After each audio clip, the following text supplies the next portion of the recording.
And we are back! Once again, we're on episode 4. God, I never honestly thought we would get this far. The voyage home. Yes, the voyage to somewhere anyway. I am Steve Hester, actor and writer and all-round person. With me, as always, is... All round being the right word for you, Steve. But yes, I am Andrew Roger Carson, but you know that because I'm the guy bugging you to come and like and listen to the show every week. And we love you for it. We do. So, yeah, if you've been in any kind of location near Andy, you will know that he really likes to publicise stuff and has been publicising the hell out of this podcast. But just in case you haven't and you've wandered into this thing completely unknown, let me just give you a heads up. You can listen to us on Spotify. You can listen to us on Apple Podcasts. You can listen to us on Amazon Music. You can listen to us on Google Podcasts. You can listen to us on Deezer. And most importantly, you can also follow us on Patreon, where you can get an extended episode. This is very true. Support us on Patreon and we will give you a wave on the show. And speaking of waves, let's get into last week's What's in the Box for you, Steve. Oh, that was good. I'm telling you, I'm winning an Oscar for my segues. I have to applaud that one. That was really well done. Thank you. I write them all myself. So yes, last week we had What's in the Box, where we had to pull out a certified fresh movie that Steve had not seen, and he had to go and watch it last night, didn't you, Steve? Yes, I did. And did you watch it last night, Steve? No, I watched it this afternoon. So you've already failed What's in the Box, which is the rule is you have to watch it the night before. And I know what happened here. I reckon your girlfriend doesn't like penguins. No, she does like penguins. She's got no problem with penguins, except I wasn't actually with my girlfriend last night.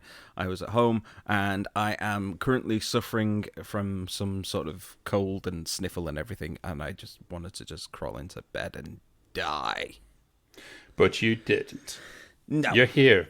And you're here to tell us about your thoughts on What's Up. Okay. What's Up? Surf's Up.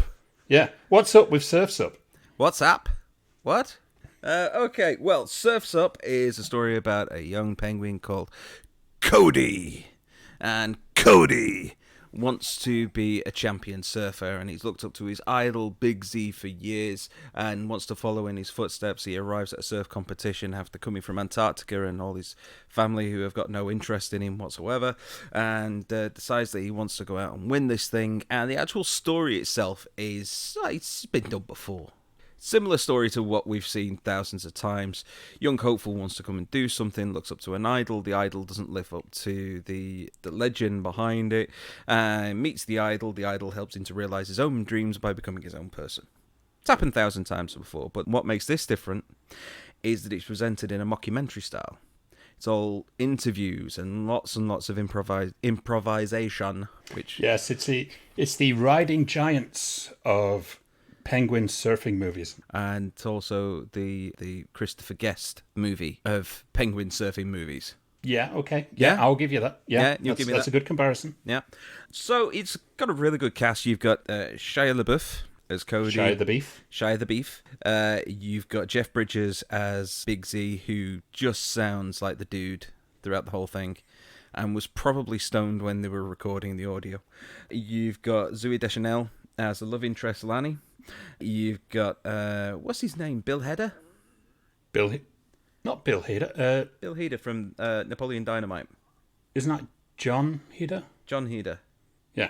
Well, Bill Hader's the most successful one that people remember. Well, anyway, you've got John Hader as Joe the Chicken. See, I remember the character name more than I remember his name. Except his name is Chicken Joe. But Chicken close. Joe. Oh, it's a chicken and his name's Joe. What more do you want? Do you know what's more alarming is the fact that you only watched this about an hour and a half ago? I know. And yet you would have remembered it more if you'd watched it last night. But anyway, yeah, getting into it. Give us your bottom line on it. The bottom line is it's actually a really funny film. Some really, really sneaky little adult jokes. Yeah. In there, like when the bad guy who's played by the always ever funny Dietrich Bader, Tank Evans, when he's showing off his trophies and he's polishing them all. And it's all done so suggestively that you're kind of thinking, oh, I really do hope this does go over kids' heads. Whereas the mother is shouting through, "Are you polishing your trophies again?" So, I'm not polishing my trophies. I'm going to polish it later, though. And the bit where the geek pees on Cody's foot to get rid of the spinefish sting. We've all been there. Yeah, We've all done that to a friend. had some really, really great moments.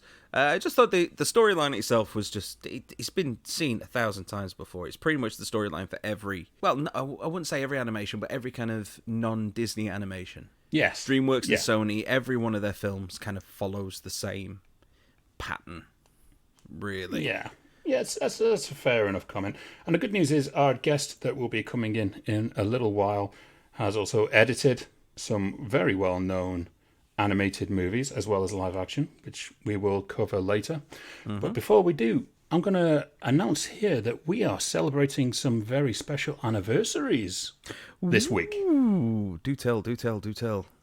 Can you believe that Top Gun is 35 years old this week? Yes. And it's been 35 years we've been waiting for Top Gun Maverick. Since its first trailer. I haven't actually seen Top Gun. What's in the box, surely. Well, is it though? Is it certified fresh? I don't know. And if not, why not? I don't know. This is Tom Cruise. Surely he buys all his certified fresh. Well, I don't know. He was giving back his Golden Globes last week, so never know what's up with him. Yes, well, that's a conversation for another day, surely.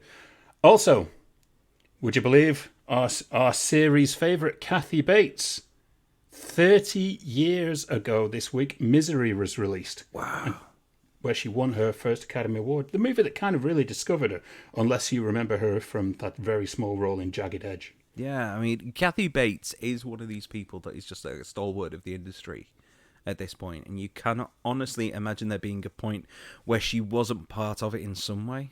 It's very true. I reckon if we can get through one episode without Kathy Bates becoming a part of it, we'll have seriously achieved something. It'll be a weaker episode. I know.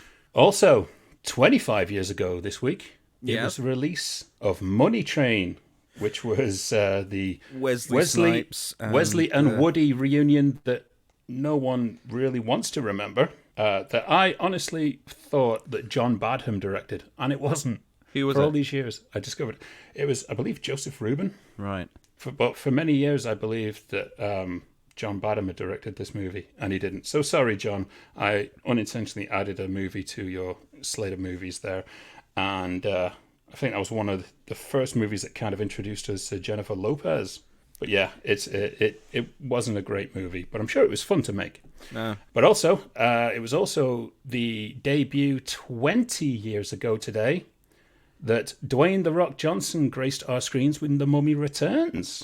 Oh, my God. Yes, it will have been, wouldn't it? 20 years ago, some of the worst character CGI ever created graced the screen. There's a web series on YouTube, Corridor Digital, and the guys on there, the digital effects company, and they redid the shot at the end of The Mummy Returns. Still doesn't look brilliant, but by Christ, it's a damn sight better than what they did back in the day. It's just embarrassing every time I watch that movie. Do you know what? It was only beaten by, I think it was The Scorpion King 2, which was a direct-to-DVD sequel of The Rock's first solo outing. And it wasn't The Rock who was in it, obviously. No. Their end sequence, they fight an invisible scorpion, and the reason why it's invisible is because they'd run out of budget and couldn't afford any effects, so they actually made this thing invisible in the plot. I was like, that's kind of genius. That is absolutely genius, and that's just knocked it up a star in my view for having the balls to actually do that. So basically what you're saying is that The Mummy Returns is outdone by The Scorpion King 2 simply because that had the brass balls to be able to say, no, it's invisible. Of course. Is that it? Come on. Even the Asylum didn't think of that. Right. 10 years ago this week, Captain Jack Sparrow went on Stranger Tides, which is probably the most forgetful Pirates of the Caribbean. Yeah, because I can't remember a thing about it, and I know I've seen it. It's a good 45 minutes too long. You know, you could tell it had nothing to do with the other ones. Really, the two sequels barely had anything to do with the original, for God's sake. And it's just, It's just almost 3 hours of plodding along. I mean, people say that Lord of the Rings, they spend all their time walking, but at least they're trying to get somewhere. In this, it's just... The only highlight of this movie, realistically, is Ian McShane just chewing up the scenery as Blackbeard. That's I'd forgotten he was in it as well. Yeah. Should I go and revisit this? It's not really worth it, really. Okay. So there's always one guest that I've always wanted to have on. I know I say that every single time we have a guest on, but this is someone that I really, really wanted to get on. It is Gillian Hutshing. And if you don't know who Gillian Hutshing is, you just don't know what good movies are. Because Gillian Hutshing, she is an established film editor with over 60 titles to her credit. Now, her projects, they've ranged from feature films, documentaries, television. She's worked for all the award-winning directors of note, including Sir Ridley Scott on Blade Runner: The Final Cut, which obviously we are going to talk about. Oh, hell yeah. Ben Affleck on The Town, which is an amazing film. Peter Weir on Dead Poets Society, and even Kevin Costner on The Postman. She recently collaborated with Amy Poehler also. And just to give her a little bit of a background before we bring her in here, Gillian got her start in the film industry as the apprentice editor on a John Cassavetes short film. That to me is just one of the most amazing things that I found out about her recently. She's climbed the ranks in Hollywood to not only become a lead editor, but she's developed this amazing reputation in Hollywood as a film doctor. So she's transforming these troubled projects into award-winning films.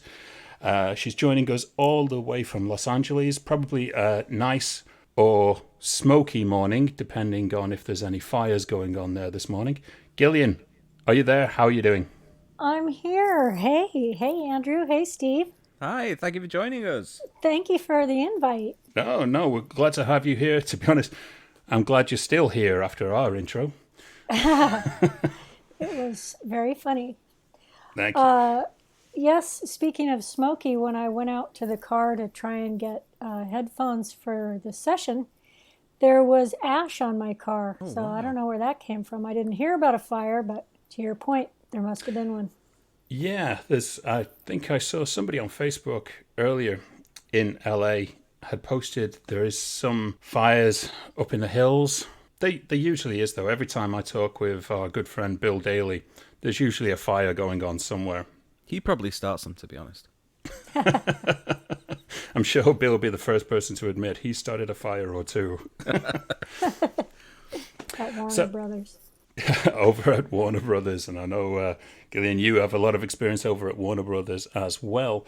I just wanted to cover briefly, you are a third-generation editor also. Yes. Your grandfather, Howard Bretherington, and I'd known of this name for quite a while because he was a director on a lot of the Golden Age Westerns that you used to see on Channel 4 here in the UK in the afternoon, usually after Sesame Street, if you can believe that. That's how far back my memory goes. But your grandfather directed these Westerns that had stars like Buck Jones, Wild Bill Elliott. He also directed some of the Charlie Chan movies, the Frankie Darro pictures back in the day.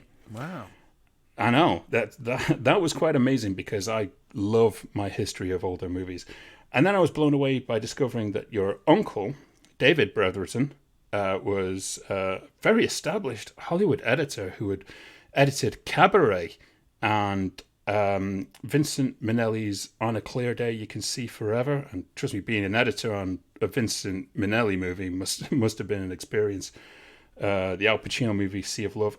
And more importantly than all of that, to me especially, he was the editor on the original Yul Brynner movie, Westworld. Wow. Yeah. And he was also known as a film doctor in Hollywood because he just had this ability to use sort of sleight of hand with his editing and sort of distract you from the problems and move the plot along in really fascinating ways. Yeah, he got the Academy Award for Cabaret. I think that was his idea to do the intercutting between the Nazis and the dancing on stage. And he also told me that he didn't always use the best performances because they were cabaret stars, so he figured they wouldn't always be exactly perfect. So he included some foibles in there on purpose to make them relatable too, you know. Yeah, definitely. So obviously this is weaved into your DNA now. So is that where your love has always come from these kind of classic movies? Did you instantly feel a connection with editing? Well, when I was a kid, I always loved to record things and cut them, you know, in a very rudimentary way. And then I went to college for English and mass communications. And then actually, I had a friend who lived in Los Angeles, and I was visiting one summer, and that's my friend who was assisting on the John Cassavetes short. And he said, "Why don't you come see what I do?" And I said, "Oh, great." And so the editor said, you know, back in the film days, you always needed more hands in the cutting room. So they said, "Would you like to help out as our apprentice?" And I said, "Boy, would I." And so I did that for the length of the project. And then the editor said, you know, "Well, we can't pay you, but we can give you a credit." And I thought, a credit? Like, that's better than money, because I can start building a resume. Because by the time that film was over, I knew that that's what I wanted to do. So I wasn't even that interested in graduating after that. You know, so I just, when I got out of school, I moved back to San Diego where I grew up and took 2 jobs, bought a Honda, moved up and lived on people's couches, and just started working my way up till I got in the union, and just always tried to work with the best people I could find, because I was always thirsty for knowledge and fascinated by people's process. You know, I was telling you, Andrew, that, Yeah. you know, a lot of these great directors, they have such different process. You know, they're all making a movie, but the way each director goes about it is so radically different, from how they treat the crew to how they prepare and shoot and work with actors and are in the cutting room. It fascinates me. On IMDb, one of the projects that you've got down as an editor is Little Shop of Horrors.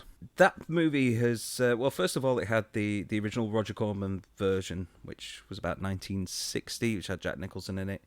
Famously filmed over about 2 days. This one obviously was a much longer process. Frank Oz directed this one, and there was a complete change around. It was a complete 180 in the ending. Yes. How much work actually went into getting that original ending done, and how much disappointment was there when you got told, "No, it's all coming out and we're having to put this in instead"? Well, actually, it's sort of the other way around. I brought it back to Frank Oz's original vision in 2012. So I worked on the unhappy ending, which was restoring Frank Oz's original vision. And I worked again with David Geffen and Warner Brothers. So what had happened was, you know, they shot the film, and they had, God, I can't remember if it was $4 million at the time, which at the time was a huge amount of money for all the puppets and the special effects and all that. And they screened the movie, and the audiences loved the characters so much that they practically mutinied over everyone dying. And it was like, absolutely not. We will not have these lead characters all die. No. So I heard an interview with Bill Murray saying that everyone involved in the movie was just heartbroken and didn't really even want to go on if it wasn't going to go out the way they intended. But, you know, commerce is king. And so they shot the new ending. It was Paul Dooley in the role that was Jim Belushi. Jim Belushi and Paul Dooley swapped roles. Yeah. Of the salesman.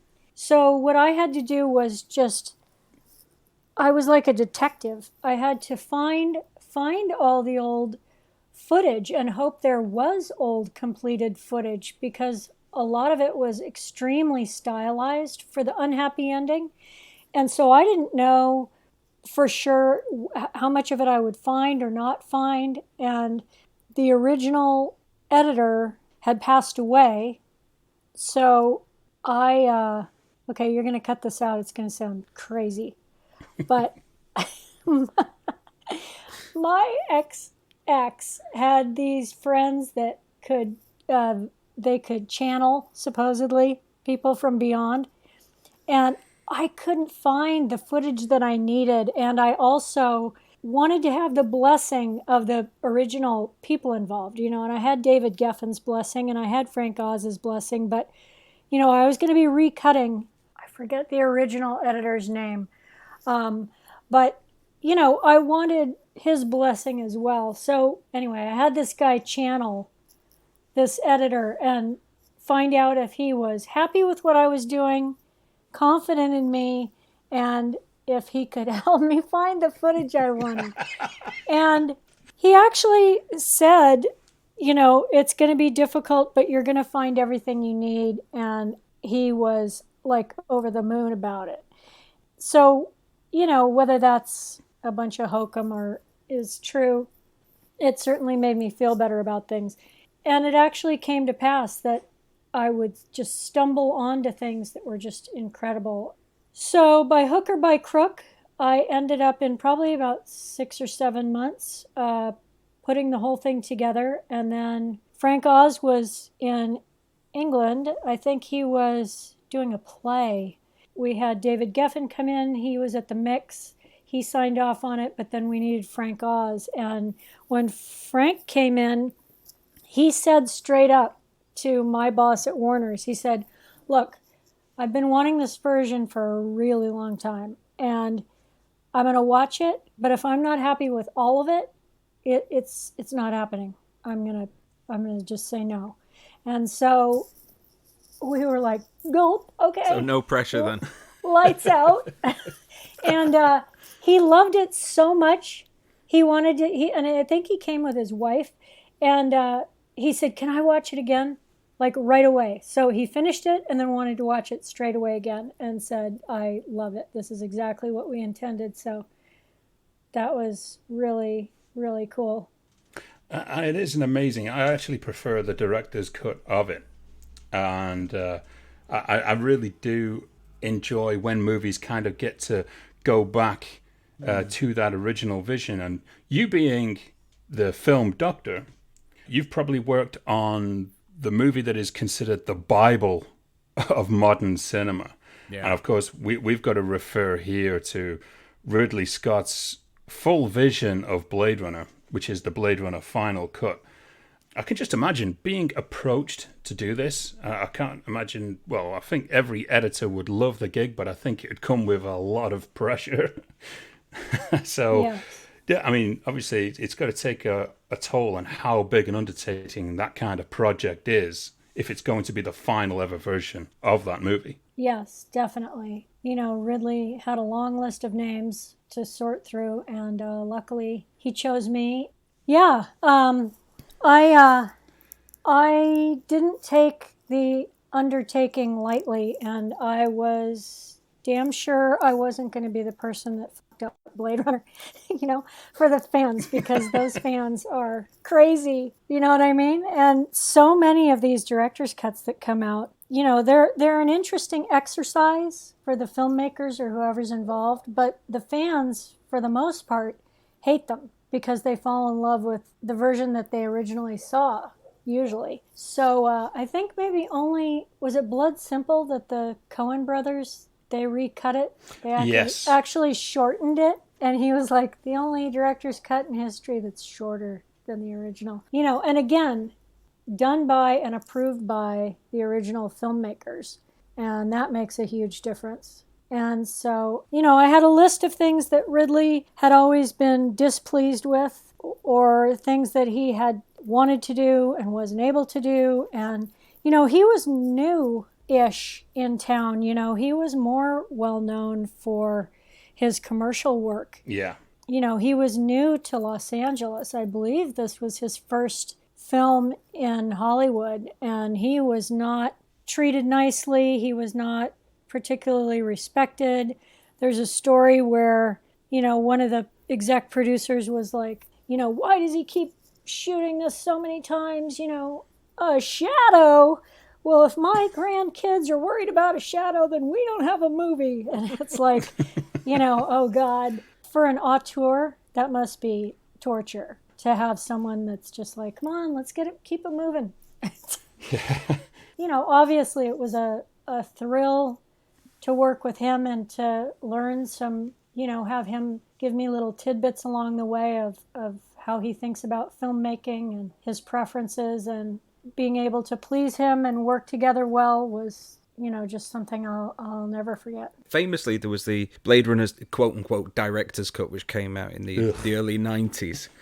A lot of the stuff that has been flown around, the different versions, it's kind of popped up in one, but then not in another. So was there anything specific that Ridley just came up to you and said, look, I really want you to put this in, or I really want you to get rid of that? Ridley is not precious with his material. It's fascinating. He's the first person to say, is that a bit slow?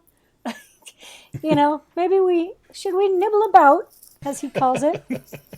And twice I said, no, I don't think so. I think we let this moment do what it does, baby. But yes, we picked and chose from the different versions, things to go back in. And then I did tweak here and there. But, the sign of good editing is, I think, when people see something and they say, oh yeah, that moves great. I can't tell what you changed, but it seems to move better, or it seems to, show this emotion better or do that better. But they can't tell what you did. That's the biggest compliment I can get when I'm fixing something. Obviously, there's a huge change in the color grade that I've noticed. Yes. So there's a lot of work that went into the color grade, and I think Thank you.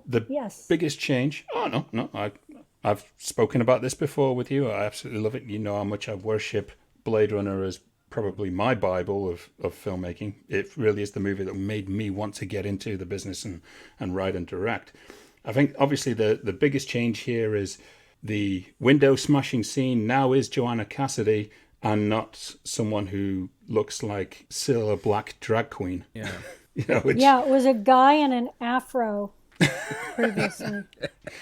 And it's genius. There's going to be a whole bunch of people from this generation kind of onwards now that will never see that older version and kind of what we had to witness.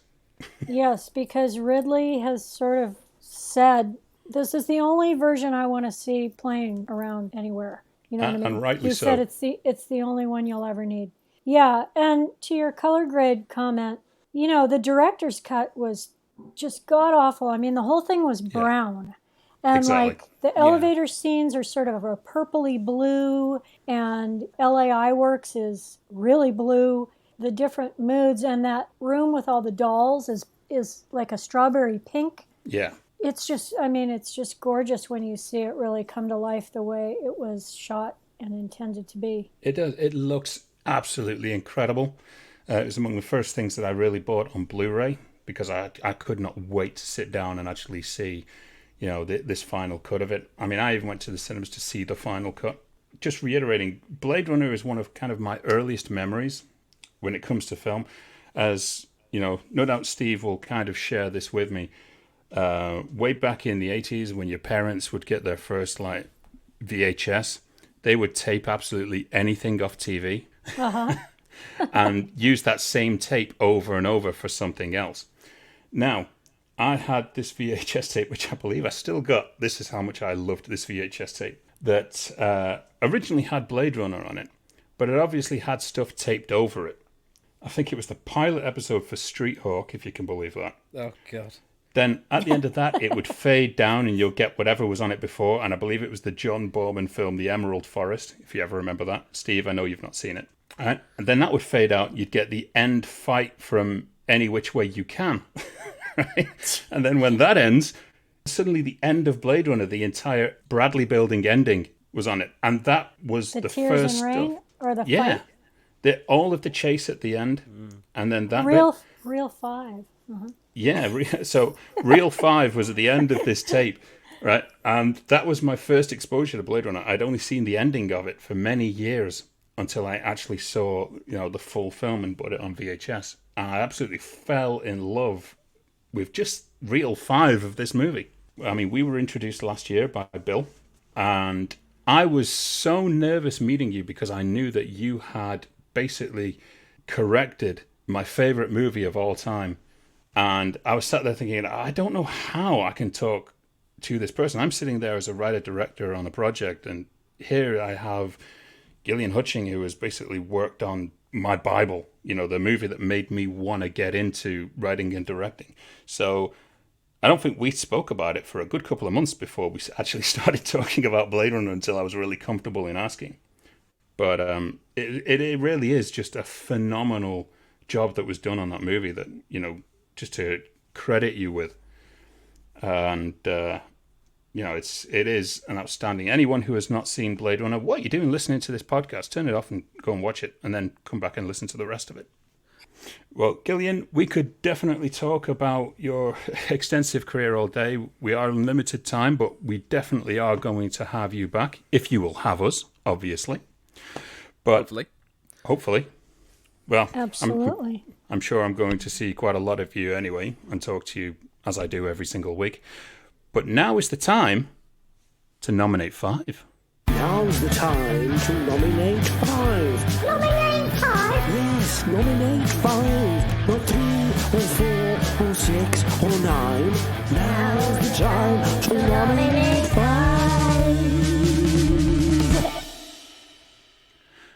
I just think if Gillian had never heard that music before, I doubt she's still here. I loved it. Are you kidding? Amusing me. That is, of Did course, you our write awesome. that, Steve? No, that is Neil Pretty all the way through. He was on a couple of weeks ago.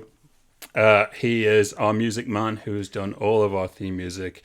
Absolutely incredible every single time, and it still makes us laugh 4 weeks It does. I still find it really amusing, although having said that, we've also got What's in the Box to come up later as well, which that's also got its own stink.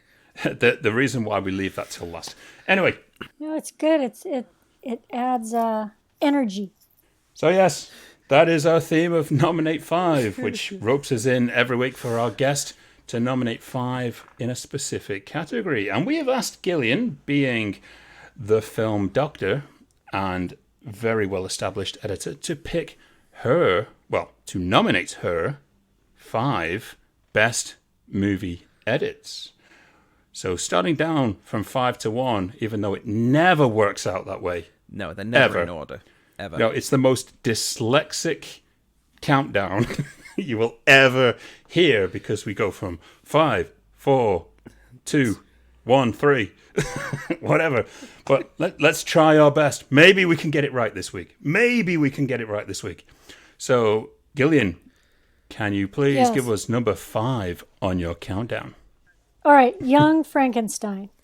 Oh, love that movie. We love that movie. I suppose the dinner scene, or no, you know what? Young Frankenstein, and the scene that I like is when they're trying to move the bookcase. Classic. Put the candle back. So funny. That's still my all-time favorite comedy, I think. Sorry, all I'm thinking of right now is just Blucher. Yeah, Frau Blucher.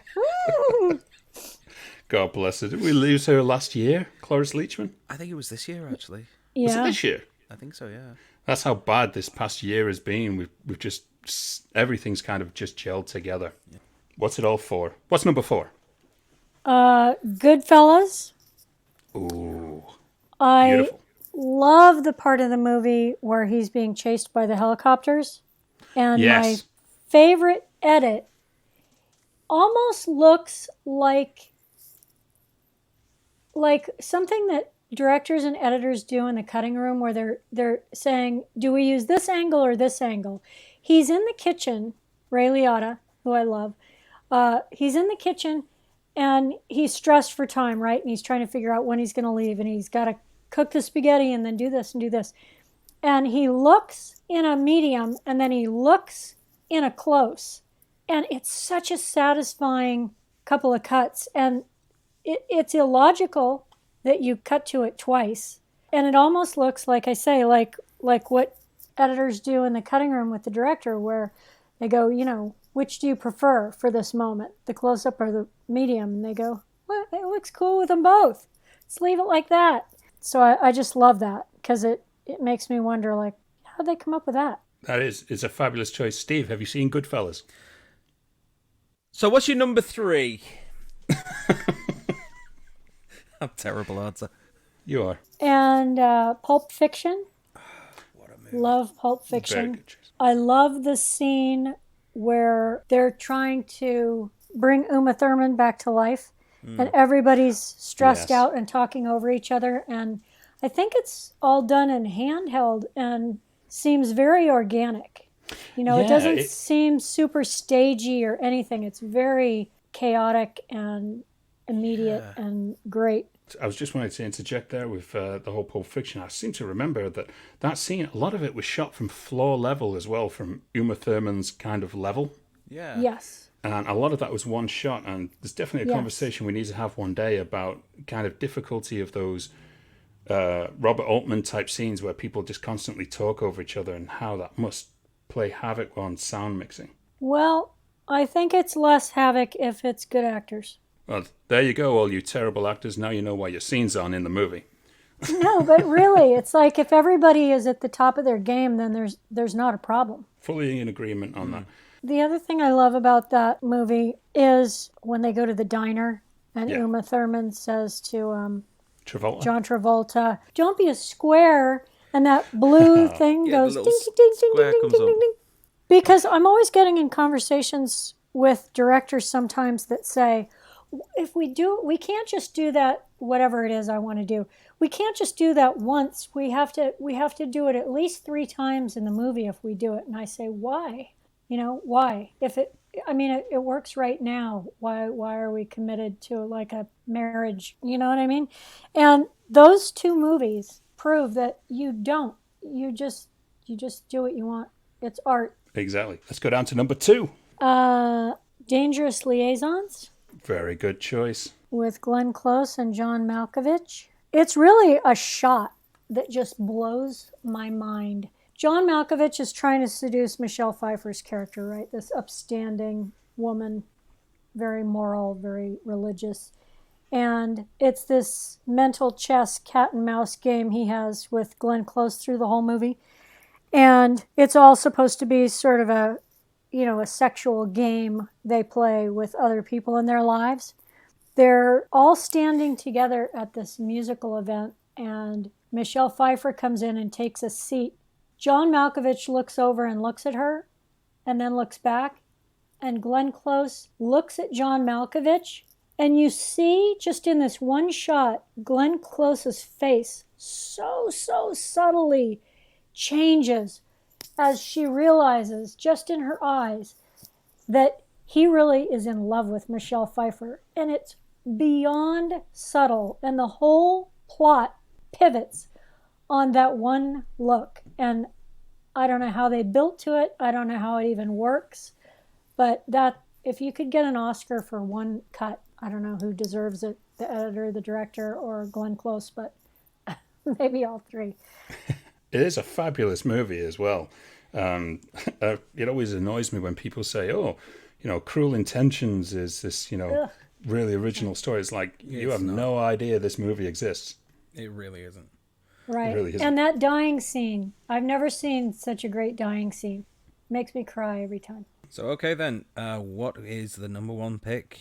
Aaron Brockovich. And good choice. Okay.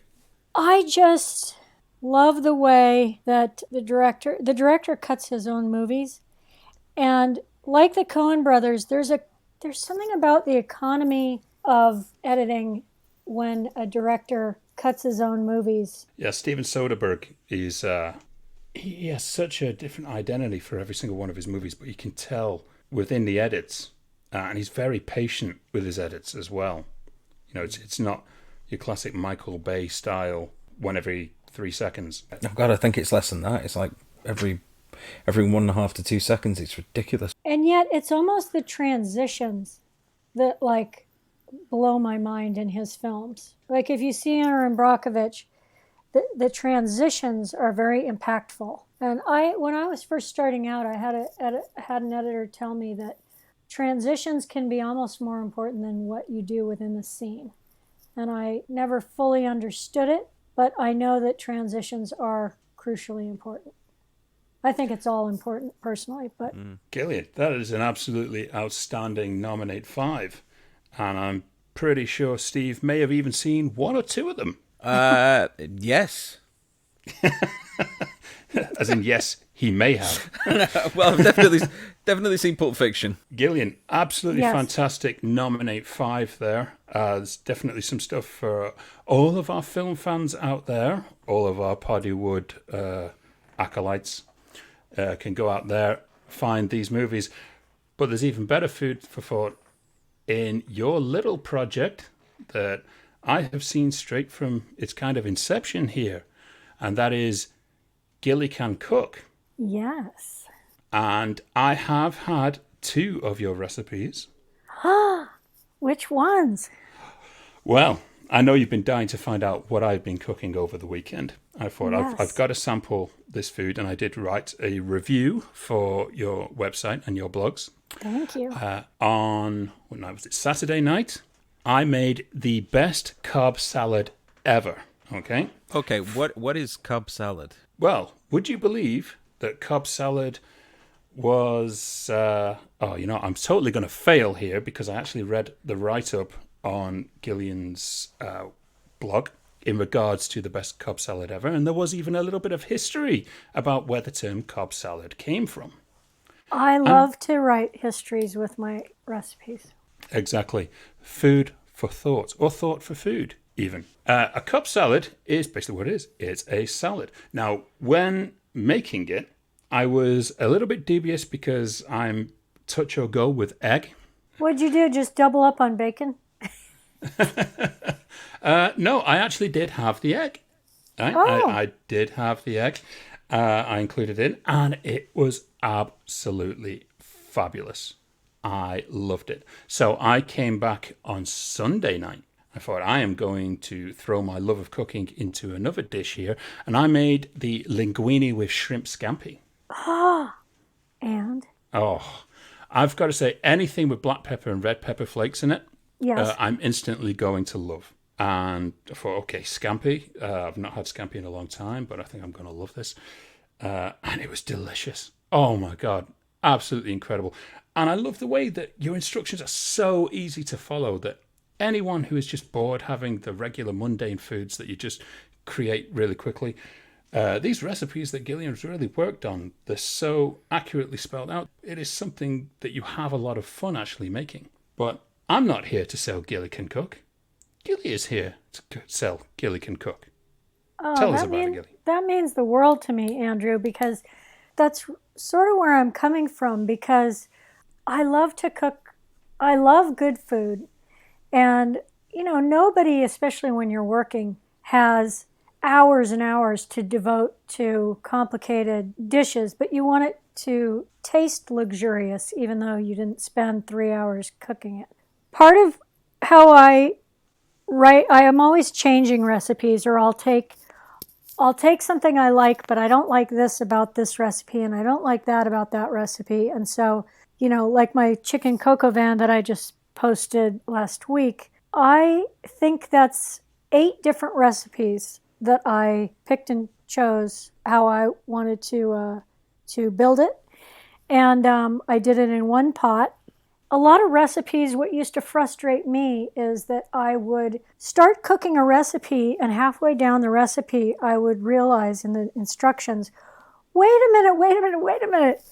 When I started, I was supposed to combine the dry ingredients. I'm already 10 minutes past that. You know what I mean? Like that ship has sailed. So now you're telling me I've ruined the meal. You know what I mean?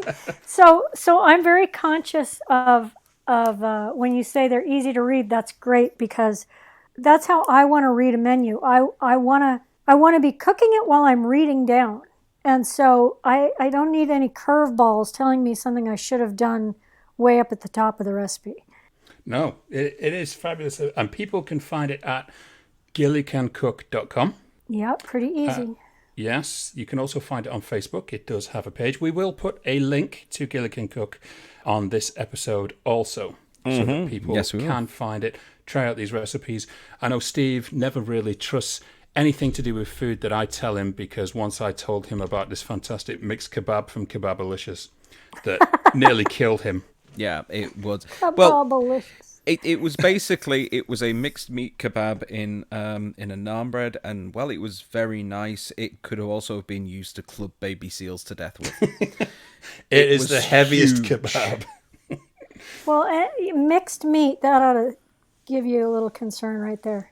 Yes, it was Noah's Ark in a pit of Scraps. I Yeah. call that scraps. There may have been some alcohol beforehand. That's all I'm going to say on the matter. That's We- what we were saved you. We were coming back from the premiere of your movie. You took me to your movie premiere, Steve. And God, yes. driving back, like, we need to get something to eat from somewhere. Because Take the taste of the film out of our mouth. no, it was great for the two scenes that you were in. Yeah. That I got edited out of, but never mind. Oh, And yeah, didn't well, get paid for.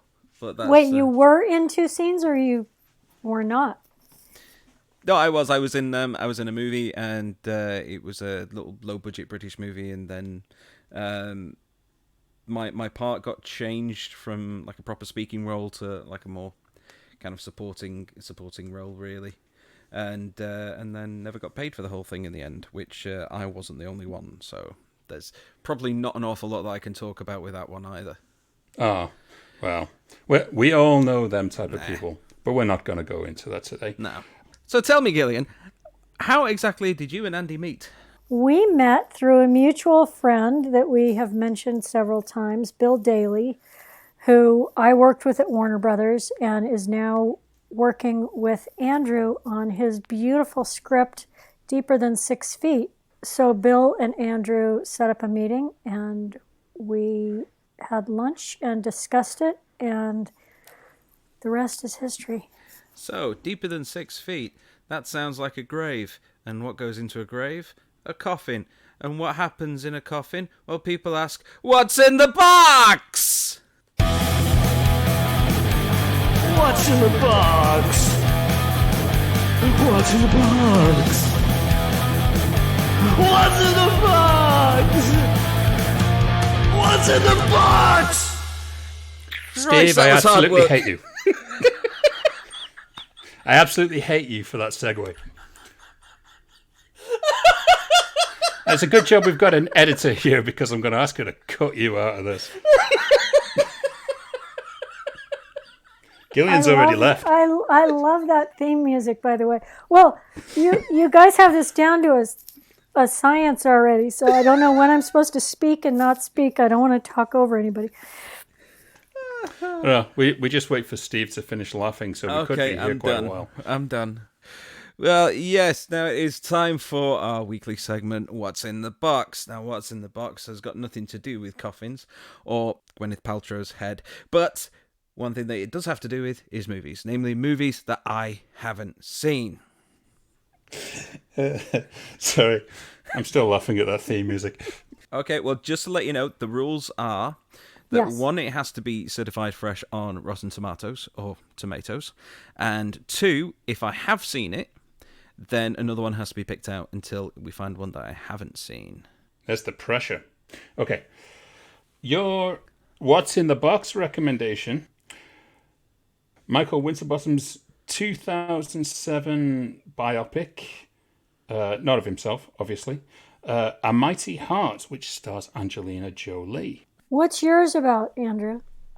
It's a true story of Angelina Jolie plays Marianne somebody. I've already forgotten the surname. But basically, her husband is, I believe, he's like a political correspondent or something in Pakistan, and it happens the day after or 2 days after 9/11, and he ends up getting kidnapped and obviously held for ransom, and it's all about Angelina Jolie's character of Marianne on the Marianne. negotiations. yes, her, and it's to basically get him freed, and it's a true story, and it won't go in a direction you're probably expecting it to go, but you'll enjoy it. I want to say a big thank you to Gillian for joining us and putting up with all of our stupidity. Oh, it was a pleasure. We definitely need to have you back on at some point down the line because there was just way too much Korea to cover. Oh, there's so much more that we want to go into. We didn't even mention Fern Gully, the Last Rainforest. We needed this conversation of how Avatar just completely ripped you off. Oh my God. Yeah. Right. Well, yet again, thank you very much for joining us. We will be back next week. You can find us on all the usual Hangouts, Spotify, Apple Podcasts, Amazon Music, all the rest of them. And of course, on patreon.com/Poddywood. Great. And just to plug, it's Gilly Can Cook on Twitter, Instagram, Facebook, YouTube, and my blog. And they are fabulous foods, so go and check them out. Thank you. I'm so flattered that you actually made those recipes. That's really sweet. Thank you. And I'm really flattered I didn't screw them up. So, thank you very much, and we will catch you next week. Say goodbye, Steve. Goodbye, Steve. Goodbye, Gillian. Goodbye, whoever else. I don't even know my own name. Say it, Andrew. Goodbye, Andrew. You guys are nuts. Goodbye, everyone. Goodbye, Chris Hemsworth. Goodbye, Idris. Goodbye, Moon. Goodbye, House. Goodbye, Donkey in the Corner. And goodbye, our viewership. Oh, goodbye. Play Gillian. that goddamn music. Let's get out of here.